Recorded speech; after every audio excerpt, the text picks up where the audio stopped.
Ladies and gentlemen, this is your captain speaking. Welcome aboard Captain Fi, the Financial Independence Podcast.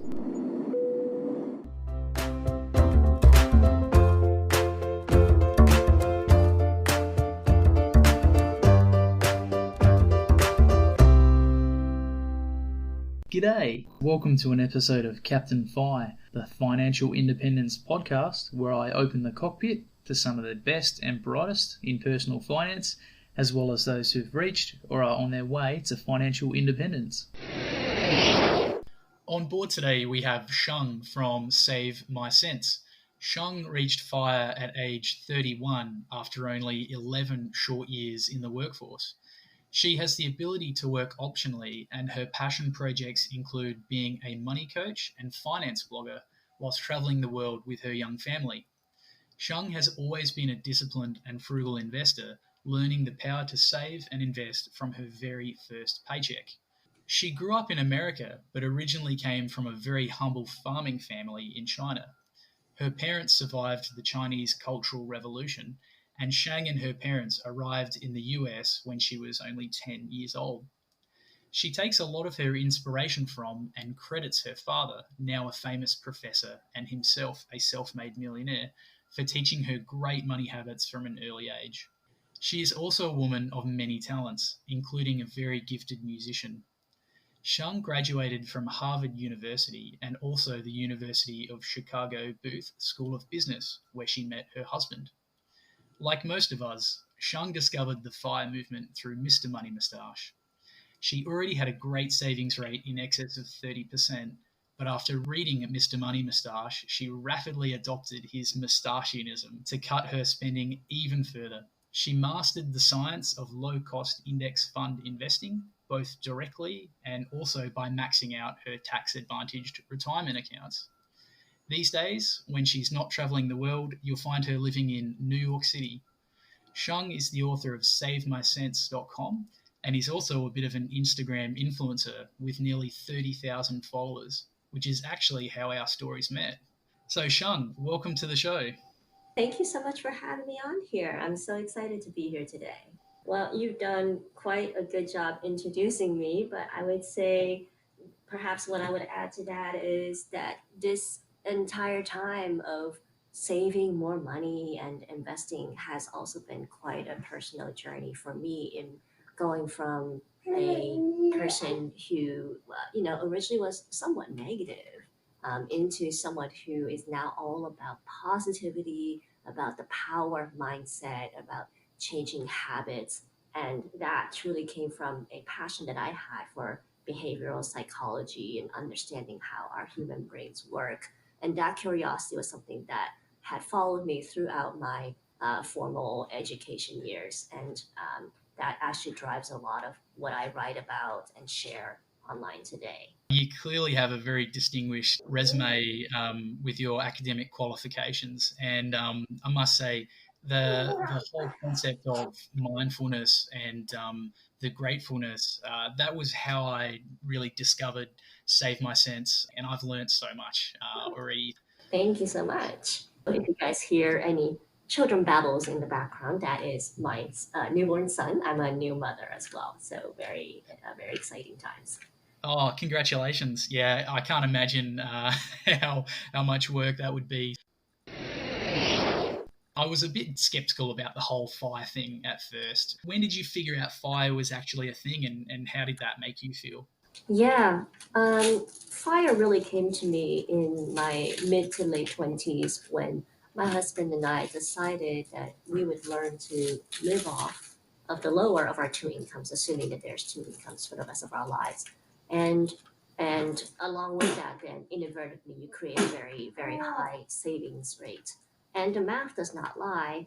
As long as you assume a certain return on the market and you have an incredibly high savings rate, and you maintain that lifestyle or even a cheaper lifestyle for the rest of your life, it is possible. And the math pencils out. And for me, being a very quant kind of person, an analytic person, that made sense to me. The reality of it, though, did not quite hit me, until it finally came true. But But for the longest time, for me, it wasn't necessarily about fire, it was about work optional. The fact that one or both of us could take long breaks or could have breaks in our career without it significantly hurting our ability to live the way that we lived. And that was the most attractive part about fire to me. So I've heard you've got some pretty funny stories behind those high savings rates and the frugality. What can you tell us? Oh, I would say the one place that you can really save money is housing, and especially living in the heart of New York City. You're paying thousands of dollars each month if for a market rate apartment. We found Wow. a rent stabilized apartment in a very attractive neighborhood. It actually was a pass to us from another friend whose family outgrew the apartment. It was 420 square feet. It had so many stories. The landlord, lost our lease, but we technically had a lease with the landlord. The bathroom was never perfect. There was always something wrong with the bathroom. You have to walk 4 flights of stairs up, and there were days when I'm carrying groceries and I'm carrying a lot of things, and I'm just huffing and puffing going up the stairs. There is no laundry in the building, not even in the basement. For us, our best bet was a laundromat down the street, which opens up to the public on Sundays for self service. And one week it was my turn to do the laundry, and it was freezing cold outside. And I remember being so frustrated with having to do laundry outside the building. I had dressed up in my warm puffy jacket, and I just sat on the bed and threw a tantrum at my husband saying, I can't take this anymore. I cannot wait for the day when we have laundry in our building, because then I will know that we have made it financially. Wow, that's an interesting reflection. I like a lot of Mr. Money Mustache's blogs. He talks not about self deprivation, but about stoicism and how sometimes it's really rewarding to go through those hardships because you really appreciate what you now have. Yes, I have Yeah. laundry in my building right now. It is luxurious. Okay, so I got a funny story for you. My computer had actually completely crapped itself right when I hadn't backed up some really important stuff, and I could get into the BIOS system, Mhm, and it was showing me a RAM error. mhm. And I've got a really old PC, right? Um, so anyway, later that night, I went to empty my trash into the dumpsters, and I noticed a PC tower, like a desktop computer tower, Ah, yeah, in the dumpster. And I put two and two together, and I thought, hey, this thing probably still has perfectly good components inside of it. So I set out to scavenging them. yeah. Uh, but it was super embarrassing when I was sort of, waist leant over into the bin. So, but it saved me $100, and I guess my computer's faster than it ever has been. So, I mean, it's worth it, but it definitely comes across as quite odd to people who don't understand what you're doing. back to you, Shang. Can you tell me a little bit about your upbringing? So, how did you learn to be so smart with money? And particularly, how did you adopt such a positive mindset when it came to finances? Yeah, I would say the ability to spend less than I earned, that came from my father. And then the positive mindset actually had to come from a lot of personal work that I'd done later in life. So I'll talk about my father first.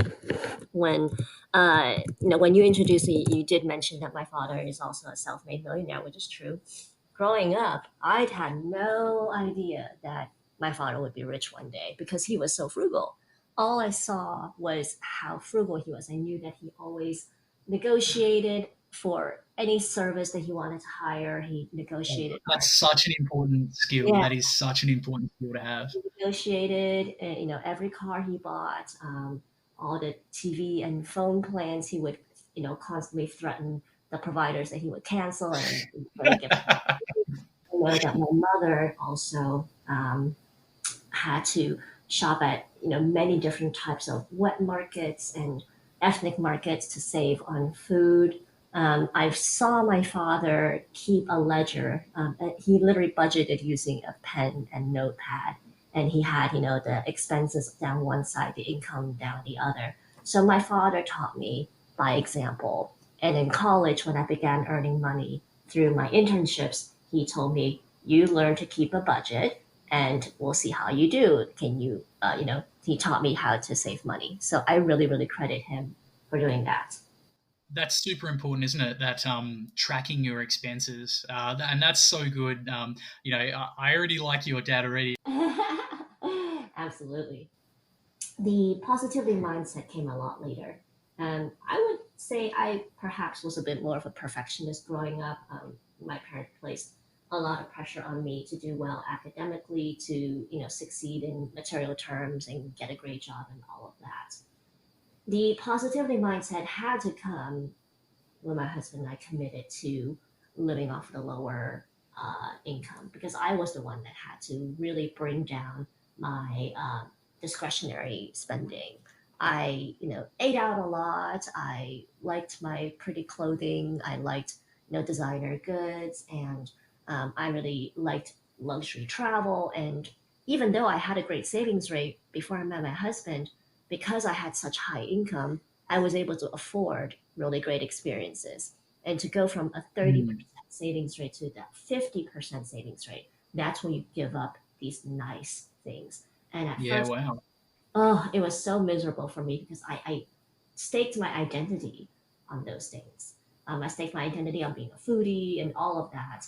Um, and then I remember the first year doing this new budget, all I could think about was what I gave up, what I could no longer do, what I couldn't have, and I couldn't reframe it into, oh, but this money will come back to you. All I could think about was it feels miserable. And then one day it hit me. My husband had been trying to drill this into your head. He's like, why can't you focus on what you already have? And that's when a light bulb went off in my head. I'm like, you know what? I may be staying at a hostel for a vacation, but I still get to travel. Or, I couldn't go out for a steak dinner, but I get to learn how to make a steak on my own. And that is sort of how the positivity mindset was born. And I also did, have some help. I went through therapy as well for some of the issues related to being a child of perfection. But all in all, that journey I think was key to achieving the fire. I don't want you to open yourself up to any liability because I know you guys in America love to sue each other. But but can you tell us anything about your investing strategy? Yes. In the United States, for as far as I'm concerned, I always say you have to max out every tax advantage that you have before you go off and invest in a plain, trading brokerage account. So we have our pre-tax accounts. We also have our post-tax accounts. And my husband and I basically took advantage of all of them. So not just the 401k, but it's also IRAs. And in our cases, we also started what's called a 529, which is meant more for education, but it just afforded us another tax saving vehicle. Once you max those out, then obviously anything else that we have remaining goes to a brokerage. And for my husband and I, both of us, we don't have a lot of time when it comes to investing our money. We don't have. It's a very high hurdle to invest in real estate in the New York area. So we both favor and invest in low cost index funds. Yeah, index funds are fantastic. I actually started my investing journey trying to pick stocks. How did you get discover index funds as opposed to the traditional concept where people think of investing as say buying Google shares? My journey actually started out with a stroke of luck. I worked for a management consulting company, and we're involved in many business topics that are very sensitive. We have access to proprietary data. So I remember on day one of our training, either someone from legal or someone came up and said, "Do not trade in stocks. You are allowed to do mutual funds, but do not do stocks. You might get into a lot of trouble that way." So Oh, wow. it yeah, because of that advice, I actually never did any sort of day trading or stock picking because I knew that it would invite a lot of unwanted risk into my life. So from the beginning, I already started trading in mutual funds. At that time, I did actively managed mutual funds because that's just what I knew, and I did some googling and all of that. Later on, was actually my husband who introduced me to the idea of low cost index funds. And over time, I moved my portfolio to that as well. My husband did more of the research and made the recommendations. And as far as how we did our research, this is really funny because people on Instagram know me for this. Hashtag Google it. We just Googled everything and Yes, so good. We literally have the world at our fingertips these days, so yeah. there's no excuse, is there? Yeah, so we googled everything, and same thing for maxing out tax advantage vehicles and all of that. Same concept. You Google a lot. Did we hire a CPA? I might have done so in 1 or 2 years of my life, but my husband is the more value, frugal based one, and he really just tries to learn everything as cheaply, as frugally as possible. So even to this day, we have not had a CPA prepare our taxes for us. We still do all of our taxes ourselves, which I actually think gives you the advantage too of forcing you to learn about taxes, and the tax situation in the United States is quite complex. It's a lot to wrap your head around. And the reason I think that I'm able to explain a lot on Instagram and put a lot into the content is because we like both my husband and I have had years of doing nothing but this during our free time to really try to hack our way to more savings and more wealth building.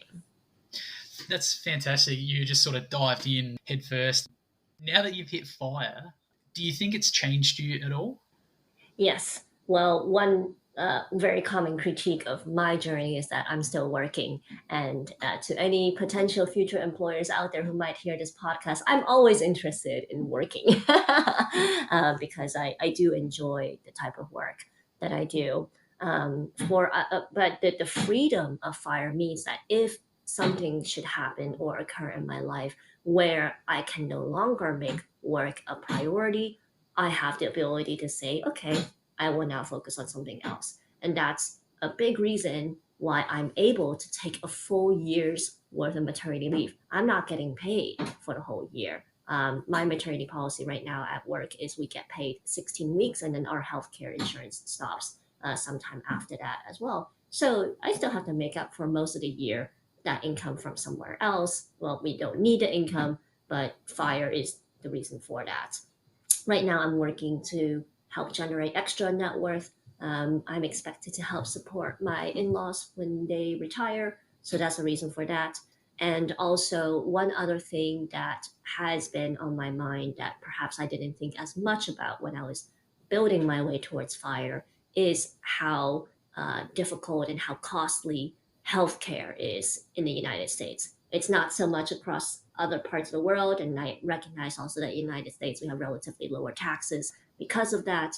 But healthcare is, I think, one of those hard to predict but highly risky situations to be aware of. Should you choose to fully fire in the United States, you do need to have a plan for how you intend to pay for healthcare. Some people do it internationally if they can. Some people self-pay. Some people go through healthcare ministries. There are options, but that is something that I'm now starting to learn about more that I wasn't fully aware of when I first started fire, and I only focused on a high savings rate. I guess being relatively young, we both have, obviously quite well functioning bodies, and it's hard to imagine being at that later stage of life where healthcare costs do really come up. Yeah, so as you've reached fire, there's been a few things that you haven't thought about that have popped up, but ultimately you've just tackled them in the same way you tackled those initial problems on the way to fire. Yeah, it's you Google and you learn and you make mistakes and you learn some more. Absolutely. It's so important that you pick yourself up and keep going. Shang, you're a bit of a traveller, and I'll admit, despite being in the aviation industry, I know very little about travel hacking. Could you tell the listeners a little bit more about, I guess, what travel hacking is and how you have used it to your advantage? Yes. And also, I believe that travel hacking is easier in the United States, where the credit card industry is much more robust than many other parts of the world. So, travel hacking is using loyalty points, loyalty miles, or credit card points to help um, take care of some of the costs of your travels. So you could reimburse these miles and points for free airplane tickets, free hotel nights, and even car rentals and experiences and tours. So, how do you actually do it though? Like, does it take up a lot of time? Or I'm sort of vaguely aware that you get these credit cards. Yes, the most simplest way of travel hacking is you earn points on credit cards or you earn loyalty points by flying frequently with an airline or staying frequently with a particular hotel brand, and then you redeem them for free travel. However, that's the basic level of travel hacking. Where my husband and I are at, it is much more time intensive. Not only do we earn these points, we also look for lucrative credit card signups that offer you a lot of bonus points. We have to manage our credit very carefully. So, when you say manage your credit, what are the implications of having multiple credit cards? Is that a bad thing or? In the United States, this is a very complex topic. If you open up too many cards at once, or if you close too many cards at once, it really matters if you're looking to borrow money. Now, right now, we're not in the hurry to borrow any money, but in the year leading up to when we were hoping to purchase our home now and we needed to qualify for a mortgage, we had to really pare back on the constant opening and closing of credit cards in order for our credit file to maintain that high score. In the United States, your credit score allows you to qualify for loans. In the time leading up, we pared back on our constant, opening and closing of credit because that activity could lead to some lenders to question your credibility and your ability to pay off a loan. So that's really where it matters. But during normal times when we're not applying for loans or whatever, we do have greater flexibility in doing so. But it's also because my husband and I know what we are doing. For people who are newcomers to travel hacking and perhaps people who have just gotten out of credit card debt before, if they're not careful about the cadence of how they sign up for these cards, it can lead to a decline in their credit score, which may not be desirable. Wow. And so that might even prevent, say, someone from being able to get a mortgage. Well, it won't prevent you from getting a mortgage. You might not have the most attractive interest rates. And again, the act of opening and closing cards is just a temporary ding to your credit score. It's not there forever. It's not as bad as, not paying off your credit cards on time and in full. But again, travel hack is not something that I recommend for people who just gotten out of credit card debt. But for those who are detail oriented, have not had credit card debt, can stay on top of the details, travel hacking can be a really great way to save money. Okay, wow. So it sounds like travel hacking can be a bit of a double edged sword, which can be a really useful tool. But if you don't manage it effectively, it can bite. Absolutely. So you're saying in the US, depending on your credit score, you could qualify for a cheaper loan.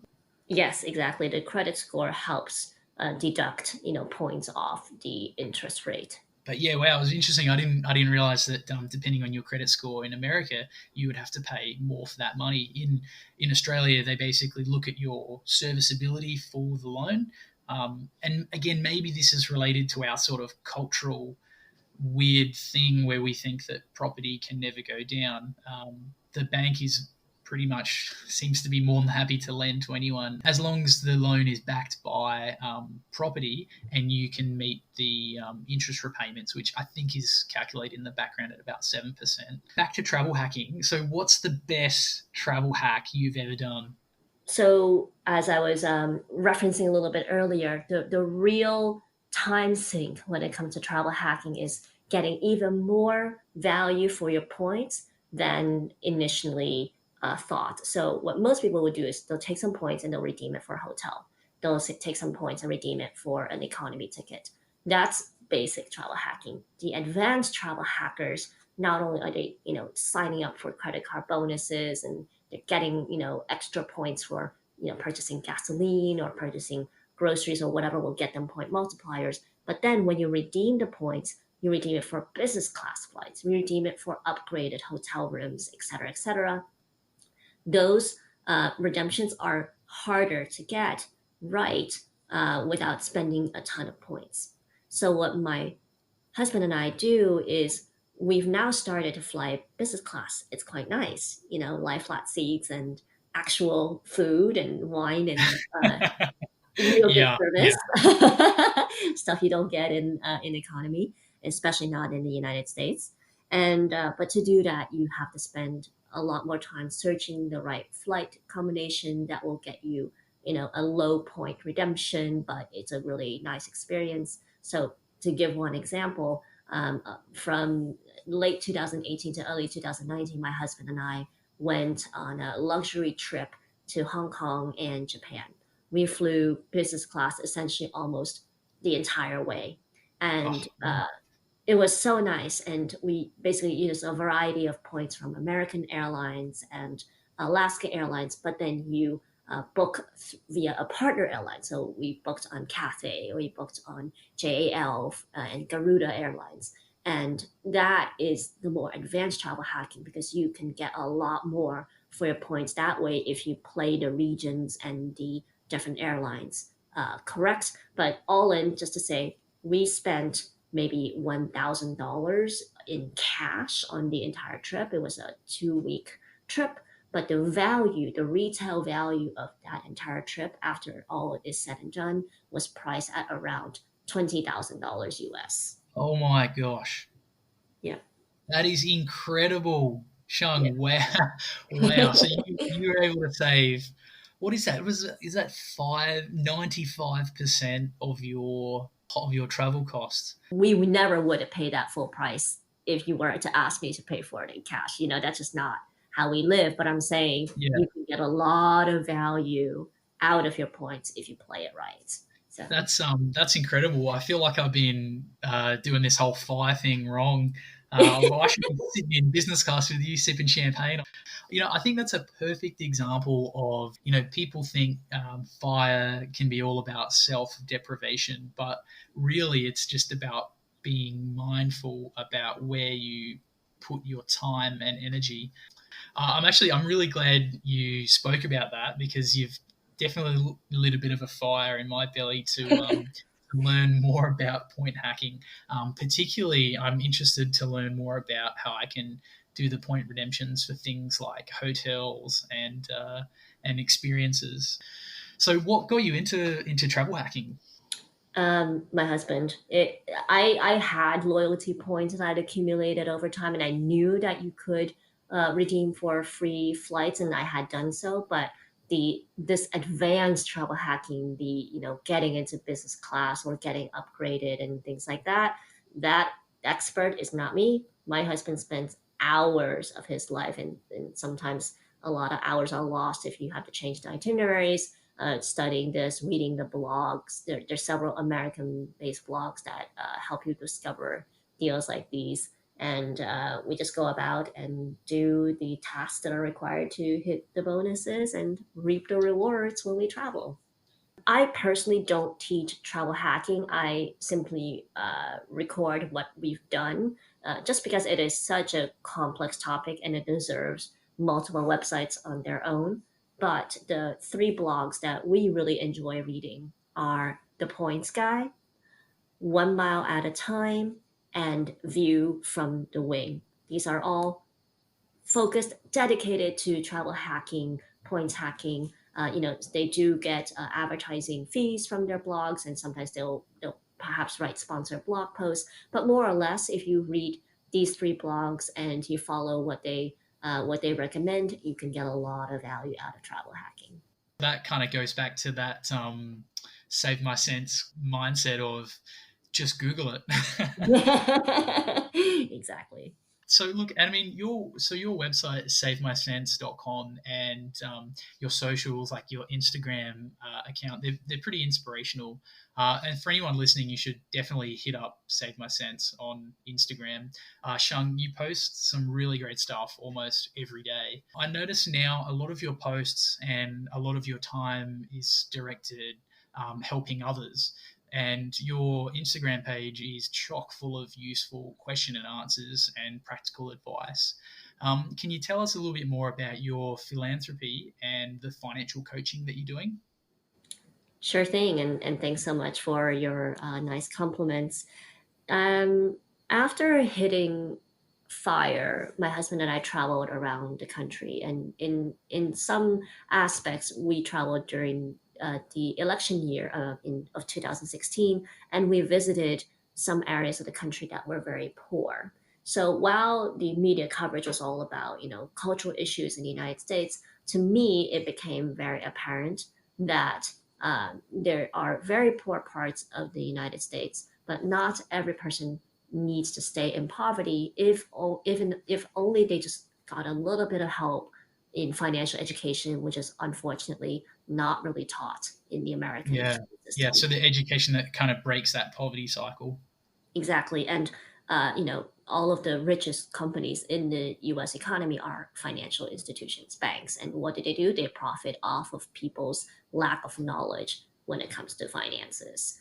And so, I'm going up against some really big guys, but that's when the concept of coaching other people to get out of consumer debt, out of student loan debt, and save and invest their way to financial freedom was born because I ran the math and I said, for many what is considered to be average American households, they can do it. They can reach financial freedom. They can retire on their own terms. They do not need to rely on Social Security if only someone taught them how. And it's not a math question. The math is not hard when it comes to personal finance. It's the mindset. It's changing the Yeah. way that you view money and not believe you know, things like, oh, I will never retire, or, oh, I don't know how to manage money, or investing is only for the rich. And so that's why a lot of the content that you see on particularly my Instagram is changing people's mindsets and habits to retrain them into believing and inviting in abundance because I've done the math and I know that it can be realistic and possible for many, many people. That's fantastic, Shang. I really enjoy seeing your stuff come up on the feed. There are loads of great personal finance books and published self help books out there. Do you have any personal favorites, or would there be any books that's really changed your life, or that you might recommend? Yes, two books come to mind. The first one, and the one that I recommend to everybody, is The Millionaire Next Door. Ah, It's written, great. yeah, Yes, great book. such a great book because it actually also speaks to fire in some ways. Not completely fire because fire is all about early retirement, but The Millionaire Next Door focuses on what appears to be ordinary Americans who are, millionaires by the time that they retire, but did so without any splash or pizzazz. They're not, the people that you hear about on the news, but they live below their means. They lived differently than their neighbors and saved and invested over time. And those are the same concepts that fire is all about, is just adopting a very mindful approach to how you choose to spend and save and invest your money. So that's my first book. The second book is not a personal finance book. It's actually a behavioral psychology book, but it's really influenced the way that I believe that anyone can change the way they live and behave. And it's called The Power of Habit by Charles Duhigg. And The Power of Oh, Habit goes into scientific studies of how habits are formed in our brains, and then also showcases different cases of how habits can be broken or rewired or things like that. And it's really great. It's really cool the way that he built up the scientific studies behind how habits form.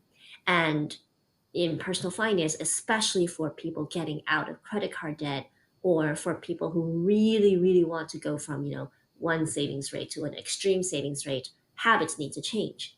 And habits are very difficult to break once they're ingrained in. I mean, if you think about the billions of dollars that are poured into data driven marketing to get you to buy things, there's science behind that. People studied behavioral science to trick us into buying more than what we had planned to do when we go to the store.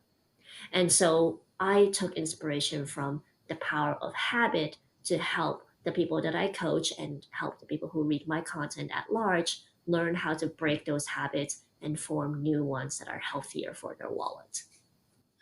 Yeah, wow. I actually feel like when I go shopping, I feel like I'm actually going to battle sometimes, and I have pretty strict budgets, and I write a list.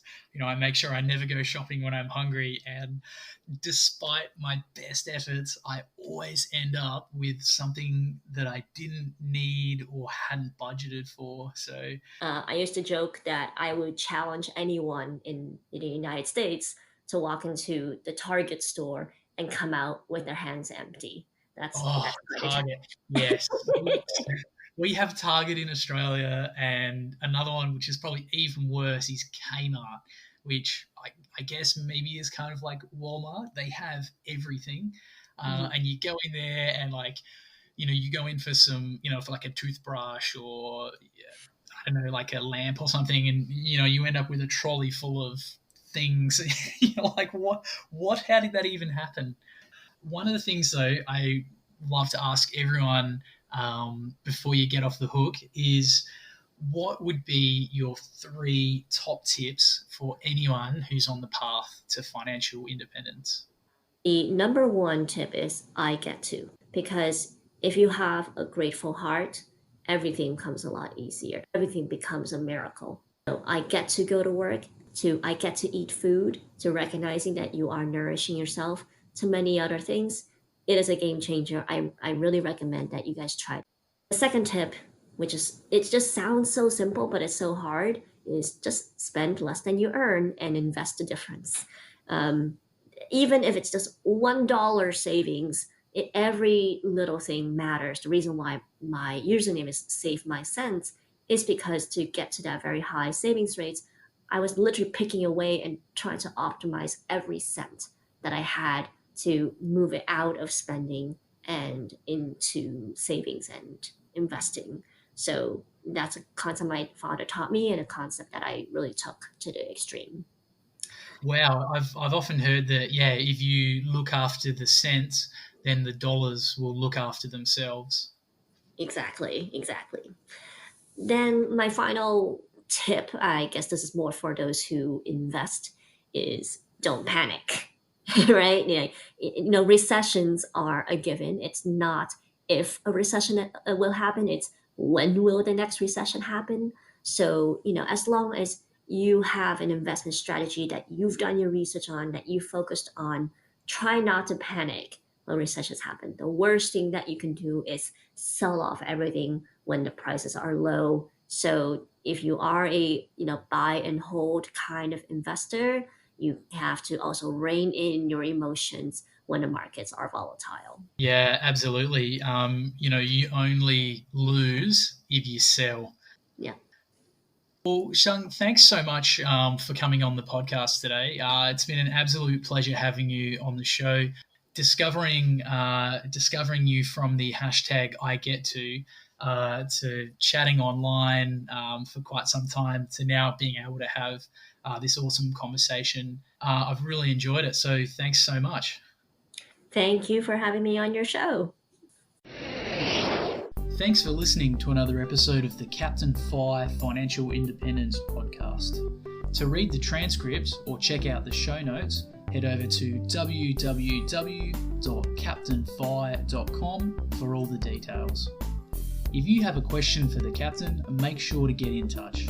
You might even make it on the airwaves. You can reach me online through the Captain Fi contact form or get in touch through the socials. I'm active on Facebook and Instagram, as well as a number of online finance and investing forums. And finally, remember, the information presented on the show and the links provided are for general information purposes only. They should not be taken as constituting professional financial advice. You should always do your own research when making any financial decisions and make sure it's appropriate for your personal circumstance.